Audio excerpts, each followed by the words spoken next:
कि मिली ना जवाब तब दे नहीं धर दे कितना दिन ले चलइबो ई वारंटी लिख के दा कमर डैमेज नहीं कर ई गारंटी। बहुत प्यारा, हर जगह मिला के कम से कम 80 मिलियन गाना है आराध्या फिल्म से। तो आप लोग प्यार दीजिएगा। आराध्या फिल्म के मालिक भी हमारे साथ हैं, आजकल प्यार दुलार दे रहे हैं।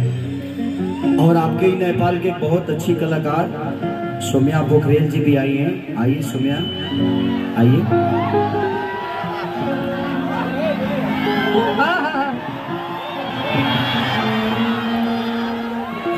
अच्छा ठीक, सबको मिलवा दीजिए।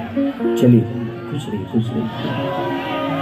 ये बहुत प्यारी कलाकार है और आपके नेपाल में ही